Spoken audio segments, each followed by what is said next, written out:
UP तक के subscriber आप 50 लाख। आपका बहुत बहुत शुक्रिया। मिस्टर समाजवादी पार्टी नेता के रख रहा हूं।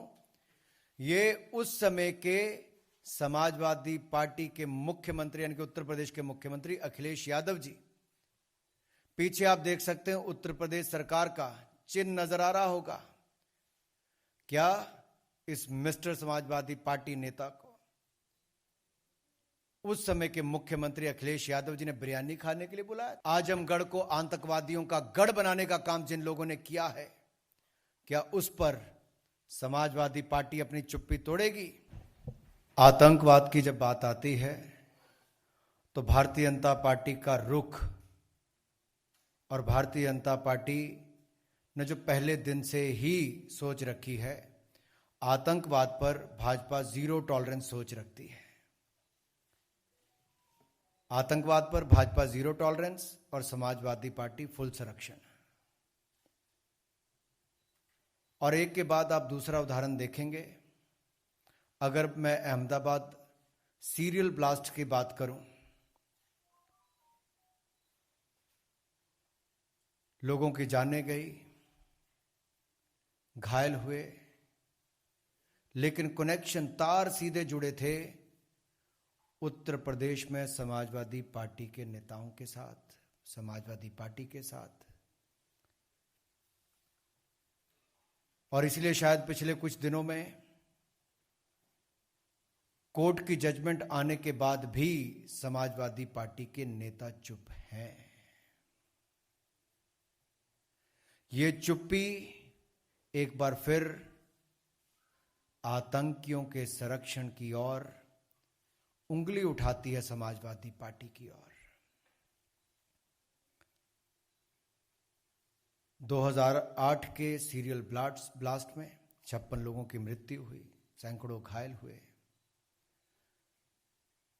न्यायालय की हाल ही में आई जजमेंट का हम स्वागत करते हैं, भारतीय जनता पार्टी स्वागत करती है, जिसमें 49 लोगों के खिलाफ सजा सुनाई गई। 38 आतंकियों को फांसी की सजा, 11 को ताउम्र जेल में रहने के लिए सजा सुनाई गई। ये तब हो पाया जब गुजरात के मुख्यमंत्री नरेंद्र मोदी जी थे। ब्लास्ट होने के बाद सारी एजेंसीज का यह कहना था कि मुख्यमंत्री, उस समय के मुख्यमंत्री नरेंद्र मोदी जी घटनास्थल पर ना जाएं, लेकिन मोदी जी घटनास्थल पर भी गए, पुलिस कमिश्नर के दफ्तर भी गए, घायलों को देखने अस्पताल भी गए, और यहीं पर रुके ही नहीं, आतंकवाद की कमर तोड़ने के लिए मोदी जी की मुहिम लगातार चलती रही। एसआईटी का गठन हुआ, मात्र 19 दिनों के अंदर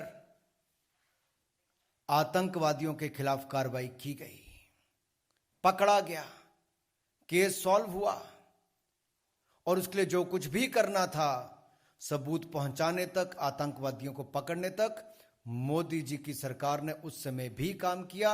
आज भी आतंकवाद को जड़ से मिटाने के लिए मोदी जी की सरकार वचनबद्ध है, प्रयासरत है। और मैं कहना चाहता हूं इस पर, सिमी हो, इंडियन मुजाहिदीन हो, इनकी कमर तोड़ने का काम किया है तो नरेंद्र मोदी जी ने किया है। उन आतंकवादी हमलों में भी, सीरियल ब्लास्ट में भी, एजेंसीज की रिपोर्ट उस समय की भी है कि उस समय के गुजरात के मुख्यमंत्री नरेंद्र मोदी जी पर हमला करने की प्लानिंग भी थी।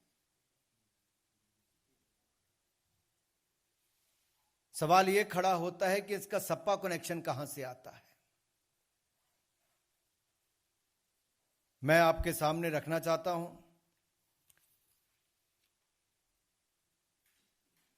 कि अहमदाबादी हमले के तार समाजवादी पार्टी से जुड़े हैं, और जिन 49 लोगों के खिलाफ ये बात आई है, उनमें से जो एक मास्टरमाइंड की मैं अगर बात करूं, ऐसे हैं मोहम्मद सैफ, पुत्र शाबाद अहमद, मिस्टर समाजवादी पार्टी नेता। ये मिस्टर समाजवादी पार्टी नेता कौन है? अखिलेश जी की बोलती इन पर बंद क्यों है? ये जो चित्र मैं आपके सामने मिस्टर समाजवादी पार्टी नेता के रख रहा हूं। ये उस समय के समाजवादी पार्टी के मुख्यमंत्री यानी कि उत्तर प्रदेश के मुख्यमंत्री अखिलेश यादव जी, पीछे आप देख सकते हैं उत्तर प्रदेश सरकार का चिन्ह नजर आ रहा होगा। क्या इस मिस्टर समाजवादी पार्टी नेता को उस समय के मुख्यमंत्री अखिलेश यादव जी ने बिरयानी खाने के लिए बुलाया था, जिनका बेटा मास्टरमाइंड और धमाकों में शामिल होने का नाम आया है। क्या इस पर अखिलेश यादव जी चुप्पी तोड़ेंगे? आजमगढ़ को आतंकवादियों का गढ़ बनाने का काम जिन लोगों ने किया है, क्या उस पर समाजवादी पार्टी अपनी चुप्पी तोड़ेगी? इनको पुलिस पर भरोसा नहीं है, एटीएस पर भरोसा नहीं है, लेकिन आतंकवादियों को संरक्षण देने में पूरी ताकत लगा देते हैं। मैं तो कहूंगा, आतंकियों से करे प्यार, जिन्ना के कसीदे गाए हजार, यूपी पुलिस पर करे वार, समाजवादी है तुष्टीकरण के यार। ये तुष्टीकरण की राजनीति के कारण ही गुंडे, माफिया, आतंकियों को बल मिलता रहा समाजवादी पार्टी की सरकार में। पिछले 5 वर्षों में कमर तोड़ने का काम उत्तर प्रदेश में योगी जी ने किया है, अपराधियों की, गुंडों की, माफियों की। आपने भाषा देखी होगी अखिलेश जी की, ए पुलिस वालों, ए पुलिस वालों, कैसे बोला गया।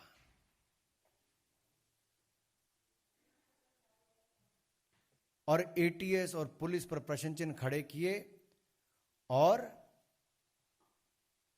उनकी जांच पर भी प्रश्न चिन्ह खड़ा करते हैं।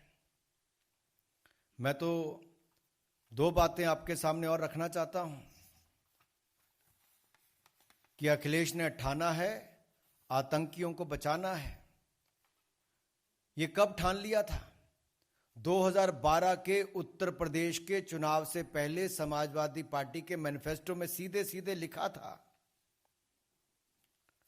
और सीधे जो लिखा था वो क्या लिखा था कि मुस्लिम युवाओं के खिलाफ आतंकवादी जो चार्जेस हैं आतंकवाद के, उसको वापस लेंगे। 2012 में